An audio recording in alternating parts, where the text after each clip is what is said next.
Hello అండి, అందరూ ఎలా ఉన్నారు? బాగున్నారా? నా ఫోన్ ఓపెన్ చేసేసరికి స్టోరేజ్ ఫుల్ అని చెప్పి ఓపెన్ అవ్వట్లేదు. ఇంకా ఎక్స్ట్రా యాప్స్ ఏమైనా ఉన్నాయా డిలీట్ చేద్దామంటే ఏమీ లేవు. ఇంకా ఏంటి ఆప్షన్ అని చూస్తే వేల కొద్దీ ఫొటోస్, వీడియోస్ ఉన్నాయి కదా, అవి డిలీట్ చేద్దామని చెప్పి తీశాను. తీసి చూసేసరికి మా హనీ పాప బర్త్డే అయితే 7 మంత్స్ అయిపోయింది.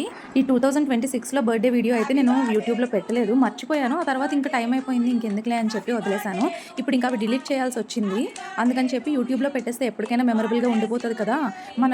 మనం యూట్యూబ్లో పెట్టకపోయినా ఈ పిల్లలవి చిన్నప్పుడు వీడియోస్, ఫొటోస్ లేదా ఇలా బర్త్డేస్ అవి పోస్ట్ చేసుకుంటే ఎప్పుడైనా మనం చూసుకోవడానికి చాలా బాగుంటుంది.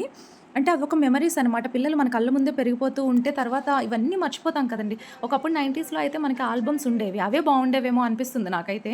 ఈ డివైజెస్ ఫుల్ అయిపోవడం, ఫొటోస్ అన్నీ పోవడం, లేదా ఫోన్ పోవడమో జరుగుతుంది. అన్నీ పోతున్నాయి, లేదా ఫుల్ అయిపోయి హార్డ్ డిస్క్లోనో ల్యాప్టాప్లోనో పడేస్తున్నాం. అవి ఎప్పుడు చూస్తాము? ఈ ఉరుకులు పరుగుల లైఫ్లో మనం ఎప్పుడు ల్యాప్టాప్ ఓపెన్ చేసేది, ఎప్పుడు హార్డ్ డిస్క్ కనెక్ట్ చేసేది, ఎప్పుడు ఇవన్నీ చూస్తాం. అదే యూట్యూబ్లో పెట్టుకుంటే ఎప్పుడైనా మనం ఈ రీల్స్ స్క్రోల్ చేసేటప్పుడు మన పిల్లలవే చూసుకుంటే చాలా హ్యాపీగా ఉంటుంది కదా. పిల్లలు పెద్ద అయిపోతున్న కొద్దీ వాళ్ళు కూడా ఎప్పుడైనా చూసుకుంటారు కదా పెద్ద అయిన తర్వాత అని నాకైతే అనిపిస్తుంది. ఇంకా పిల్లల బర్త్డే విషయానికి వస్తే మేమైతే చాలా సింపుల్గా సెలబ్రేట్ చేసుకుంటాము. మార్నింగ్ లేచి హెడ్ బాత్ చేయించి టెంపుల్కి తీసుకెళ్ళి దండం పెట్టుకొని ఆ రోజు ఏమైనా ఇంపార్టెంట్ క్లాసెస్ కానీ ఎగ్జామ్స్ కానీ ఉంటే స్కూల్కి పంపిస్తాము. లేదంటే ఆ రోజు ఒక్కరోజుకి లీవ్ పెట్టి ఇంట్లోనే స్పెండ్ చేస్తారు. ఈవినింగ్ అయితే కేక్ కటింగ్ చేసుకుని హ్యాపీగా అందరం స్పెండ్ చేస్తాము. ఇంకా మంచి ఫుడ్ అది ప్రిపేర్ చేసుకుంటాము, తింటాము. లేదంటే ఆ ఒక్కరోజుకి బయటకు వెళ్ళటమో, బయట నుంచి ఫుడ్ తెచ్చుకోవటమో చేస్తాము. మా హనీ పాప ఎక్కడైనా వేస్ట్గా ఏవైనా పడున్నాయంటే క్రాఫ్ట్ వర్క్స్ అవి చేస్తూ ఉంటుంది.